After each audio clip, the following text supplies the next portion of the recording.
Mannarkkad block panchayat office മുറ്റത്ത് അവശനിലയിൽ കിടന്നയാളെ ആശുപത്രിയിലാക്കി. Police സ്ഥലത്തെത്തിയെങ്കിലും ആശുപത്രിയിലേക്ക് മാറ്റാൻ നടപടി സ്വീകരിച്ചില്ലെന്ന് നഗരസഭാ കൗൺസിലർ ജലീൽ കുളമ്പൻ ആരോപിച്ചു.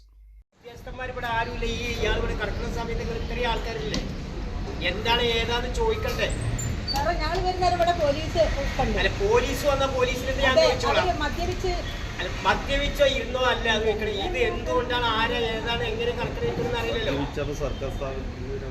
എന്തായാലും ഒരു കാര്യം ചെയ്ത് എത്രയും പെട്ടെന്ന് ആസ്പത്രിക്ക് എത്തിക്കാന്നോ. വ്യാഴാഴ്ച രാവിലെയാണ് ബ്ലോക്ക് പഞ്ചായത്ത് ഓഫീസിന് മുറ്റത്ത് അബോധാവസ്ഥയിൽ യുവാവിനെ കണ്ടെത്തിയത്. 10 മണിയോടെ ഇയാൾ വെയിലത്ത് കിടന്ന് വിറച്ചു തുടങ്ങി. യുവാവ് അവശനിലയിൽ കിടക്കുന്നത് പോലീസിന്റെ ശ്രദ്ധയിൽപ്പെടുത്തിയതിനെ തുടർന്ന് തൊട്ടപ്പുറത്തുള്ള സ്റ്റേഷനിൽ നിന്ന് പോലീസ് എത്തി. യുവാവിന്റെ മുഖത്ത് വെള്ളം തളിച്ചു പോകുകയായിരുന്നുവെന്ന് ബ്ലോക്ക് പഞ്ചായത്തിലുണ്ടായിരുന്നവർ പറഞ്ഞു. ഇതിനിടെ സ്ഥലത്തെത്തിയ മാധ്യമപ്രവർത്തകർ ആംബുലൻസ് വിളിക്കുകയും കൗൺസിലർ ജലീൽ കുളമ്പൻ, കോൺട്രാക്ടർ ഹംസ എന്നിവരുടെ നേതൃത്വത്തിൽ ഇദ്ദേഹത്തെ ആശുപത്രിയിലേക്ക് മാറ്റുകയും ചെയ്തു. മദ്യപിച്ചെന്ന കാരണം പറഞ്ഞാണ് പലരും തിരിഞ്ഞു നോക്കാതെ പോയത്. ആശുപത്രിയിലെത്തിച്ച് പ്രഥമ ശുശ്രൂഷ നൽകി വിട്ടയച്ചു. ഞാൻ മണ്ണാർക്കാട് പോലീസ് സ്റ്റേഷനിലേക്ക് വരുന്ന ടൈമിൽ ഇന്ന് ബ്ലോക്കിൽ ഒരു വ്യക്തി ഇവിടെ കിടക്കുന്നുണ്ട് നിലത്ത്. അത് എന്തുകൊണ്ടാണ് കിടക്കണമെന്ന് എനിക്കറിയില്ല. പക്ഷെ ഞാൻ പറയുന്നത് ഇതിൻ്റെ അടുത്ത് പോലീസ് സ്റ്റേഷൻ ഉണ്ടാകുന്ന സമയത്ത് അവർ പോലീസുകാർ വന്നിട്ട് വെള്ളം തെളിച്ചു എന്നാണ് പറയുന്നത് അല്ലേ. അങ്ങനെയാണ് ഇവിടുത്തെ ഉദ്യോഗസ്ഥന്മാർ പറയുന്നത്. ഞാൻ പറയുന്നത് വെച്ചാൽ ഒരു പോലീസോ അല്ലെങ്കിൽ ഒരു ഉദ്യോഗസ്ഥന്മാരോ അങ്ങനെയല്ല, ഏതൊരു വ്യക്തി ഇപ്പോൾ റോട്ടിൽ കിടക്കുന്ന ടൈമിൽ ഇപ്പോഴത്തെ അവസ്ഥയിൽ വെള്ളം അടിച്ചിട്ട് കിടക്കുക എന്ന് വിചാരിക്കുക.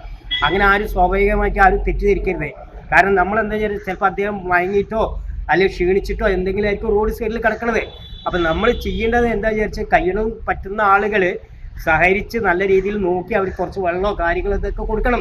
പിന്നെ ഇവിടുത്തെ ബ്ലോക്കിൻ്റെ ഉദ്യോഗസ്ഥന്മാർ ശ്രദ്ധിക്കേണ്ട ചില കാര്യങ്ങൾ, ഇതിൻ്റെ ഇമ്മരത്ത് വന്ന് കിടക്കുന്ന ടൈമിൽ ഈ ഉദ്യോഗസ്ഥന്മാർ ആരായിക്കോട്ടെ, ഏത് ഉദ്യോഗസ്ഥന്മാരായിക്കോട്ടെ, മനുഷ്യനാണ്, അവരെയാണ് നമ്മൾ ശ്രദ്ധിക്കേണ്ടത്. അപ്പോൾ ആ ഉദ്യോഗസ്ഥന്മാർ ആരായാലും അതിങ്ങനെ ഈ ഇതിൻ്റെ ഫ്രണ്ടിൽ അല്ലേ, ബ്ലോക്കിൻ്റെ ഫ്രണ്ടിലാണ് കിടക്കുന്നത്. ആ ഫ്രണ്ടിൽ വന്ന് കിടന്ന സ്ഥിതിക്ക് ഇവരൊന്ന് ശ്രദ്ധിക്കേണ്ടിയിരുന്നു. ഇതുവരെ ആരും ശ്രദ്ധിക്കില്ല. ഇവർ ഈ പത്രക്കാരാണ് ഇവർ ഈ പിന്നെ എടുത്ത് അത് വണ്ടിയിൽ ആംബുലൻസ് വന്ന് അതിനെ ഗവൺമെൻറ് ഹോസ്പിറ്റലിലേക്ക് എത്തിച്ചു കൊടുത്തിട്ടുണ്ട്. ബാക്കി ഇനി അവിടെ പോയി നോക്കിയതിന് ശേഷമാണ് ഇതെന്താണോ ഏതാണെന്നോ അറിയാൻ. തരുന്ന സ്വർണം നല്ലതും വിശ്വസിക്കാൻ പറ്റുന്നതായിരിക്കും. നമ്മുടെ കെൻസ ഗോൾഡൻ ഡയമണ്ട്സിലെ സ്വർണം പോലെ. Kenza golden diamonds, Kalladikode, Kottopadam, Elambulassery.